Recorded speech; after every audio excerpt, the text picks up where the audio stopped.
Hey everybody, this is Harry. Um, Going to do my top attempt to make my top 100 favorite films of all time. Um, just a note on this or a footnote, whatever, is that our disclaimer that these are not the best movies, which I think are the best films out there.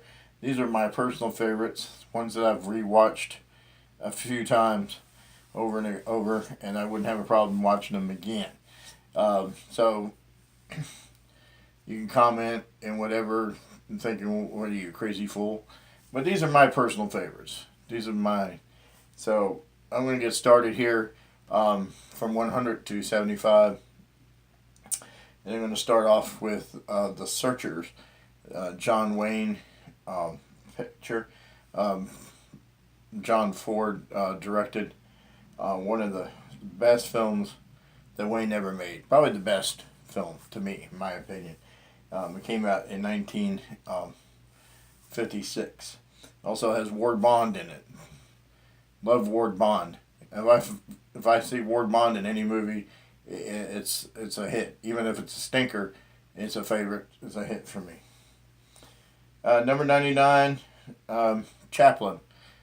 The film Chaplin with Robert Downey Jr. It comes in there at number 99. At number 98, Buster Keaton's Steamboat Bill Jr. Silent film. Love that. Just love that film. Um, Classic. If you haven't seen it, check it out. I think it's on YouTube, so you can check it out there. I have the Kino Blu-ray edition of it. Um, Coming in at 97. I was saying 100, 99. 98, 97, The 7-Year Itch, Tom Ewell, Marilyn Monroe film from 1955.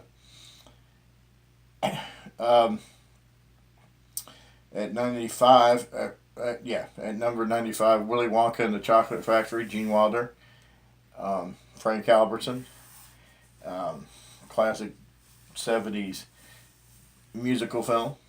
Everybody knows that one. At number 94, Dances with Wolves, Kevin Costner's film, 1990, directed and starred in. Um, Love this film. A lot of people don't. They say it's too long. I just love this film. I've watched it I don't know how many times.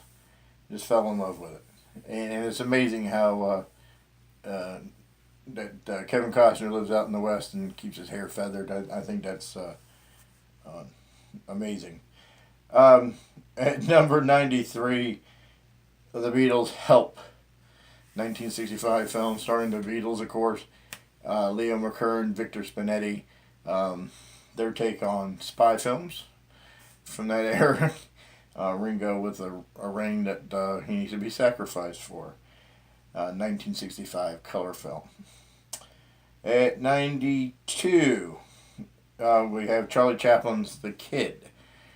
Like I said, there's in no order. There's not like from worst to best, whatever. These are films that I love, and these are the first ones that come in my head. I didn't realize how hard making these lists are. But I put The Kid in there. It's one of my favorite Chaplin films. Not the favorite. That'll be coming up later on. But there's other ones ahead of The Kid. All right, at number 91, 1977's Rocky. I was able to see that in the movie theater upon its release back in the day. Had to go in with a strange adult. Yes, I was, let me see, 1976, 77. I was 10 years old, 10, 11 years old, went to go see it. They would not let me in, and a woman and her children were there, and they got me in the movies. That was in Bayshore, New York. Remember that quite well. At number 90, Cary Grant, Katharine Hepburn's 1938 screwball comedy. I think it was 1938. Bringing Up Baby. Classic film. Need to watch it. If you need a good laugh, you're depressed, put that film on. It'll make you crack up laughing.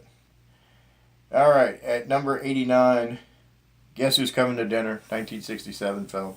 Starring Sidney Poitier and Katharine Hepburn and Spencer Tracy's last film. They did a remake called Guess Who with Bernie Mac back in the early 2000s of that one. At number 88, Paul Newman, Robert Redford, Catherine Ross, and Butch Cassidy and the Sundance Kid. I don't know how many times I've watched this movie.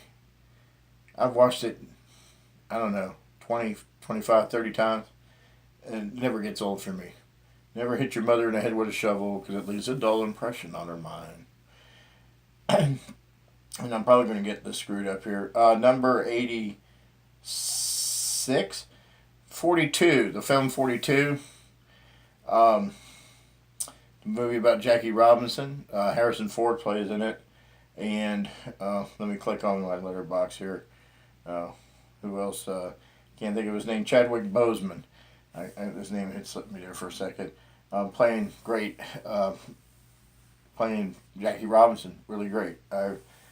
40. So that there is 42. At now I lost count. I knew I was going to do that. Next film is Nosferatu, the 1920 classic silent film, 1922 silent German film. Great film. I can't get enough of it. Next one following that is Jaws, the 1975 film. Saw that in the movie theater too. Babysitter took me. My mother was really upset because I was afraid to go back into the ocean again. I was 8 years old. The babysitter took me to see Jaws. And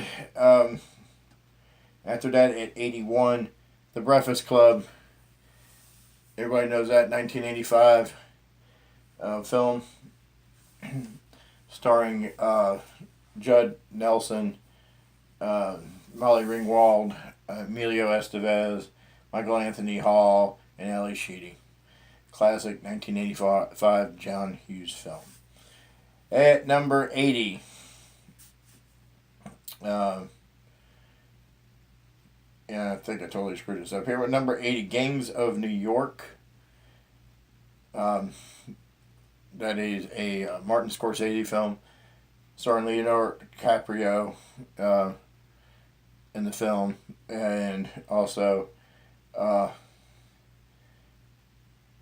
Cameron Diaz, and oh my God, because it's so late, I can't remember people's names. The man who played Bill the Butcher, Daniel Day-Lewis. The man who played Lincoln as well, and There Will Be Blood. Anyways, Gangs of New York. At number 80, yeah, no, I'm probably wrong on that. Anyways, next one is Cary Grant and Ingrid Bergman's Alfred Hitchcock's Notorious. Yeah, Claude Rains. I love Claude Rains. Another actor, just like Ward Bond. If I see Claude Rains in a movie, it's an instant classic for me. I fall in love with it. It's a notorious Alfred Hitchcock film. Next one is Jimmy Stewart, Loretta Young, or Donna Reed, I'm sorry, and Frank Capra's It's a Wonderful Life. We watch this every year. Christmas time. You can watch it any time of the year, but Christmas time is mainly the reason it's a classic film. At number 80. Now we're at number 80, because I know because it's the way it's numbered here. Mr. Deeds Goes to Town. Not Adam Sandler, but this is Gary Cooper and Jean Arthur. Thomas Mitchell, I believe, too. Great film. Classic film. If you have not watched it, you need to go out and watch that film. Frank Capra, one of the great American film directors, and he had just a string of classic films in the 30s and 40s. Can't be beat. All right, so next in line is number 79, Cape Fear, starring Gregory Peck and Robert Mitchum. Another classic film remade later on in the 90s with Nick Nolte. But this one here, Robert Mitchum is such a badass in this film. I mean, he scares me. Even after rewatching it several times, he still scares the shit out of me. After Cape Fear, also Polly Bergen is in that film. After that, at number 78 is Skyfall. Daniel Craig, James Bond. Uh, one of the better Daniel Craig films. Casino Royale being the first one. This one here is the second one to me if I had to pick them in order. After that is number 77, Star Wars The Force Awakens. I'll probably get shit for that. I don't care. I love the film. Fanboy out. Seeing Harrison Ford and Chewbacca, Han Solo and Chewbacca in the film. Again, I just loved it. Carrie Fisher, Princess Leia, the little bit of Skywalker, Luke Skywalker in it. Great film. I loved it. Fanboyed out. At number 76. Everybody's favorite. I think this is on several people's list. Is Dr. Strangelove, or How I Learned to Stop Worrying and Love the Bomb. Peter Sellers and George C. Scott. Wonderful film. I do not own the Criterion of it. I have a steelbook of it. I bought it at Best Buy, and it's just I'm happy with that. I'm just happy with that. And then to see what's his name riding the missile, Slim Pickens riding the missile, is worth $1 million to me. And then also Young James Earl Jones, Darth Vader, and Mufasa is in that film. And in number 75, if I had not bored you enough, and I just tapped on this here by accident, but number 75, Glory from 1989, Edward Zwick film starring Robert Downey Jr., Morgan Freeman, Denzel Washington, and Carrie Elwes in the film. Great Civil War film about the 54th Massachusetts. I don't have it on Blu-ray, but I have it on DVD. Watch it every so often. Saw it in the movie theater when it was released. Great film, great cinematography in it. I recommend, if you had not watched it, to rent it or buy it and watch it on DVD or VHS or DVD or Blu-ray, whatever your favorite to watch it, download, stream, whatever. Anyways, I wasted your time. 13 minutes. This is Ian's fault, pressuring me to do this, and I'm glad I did it and I started it. And let's see if I can finish it. Rock on.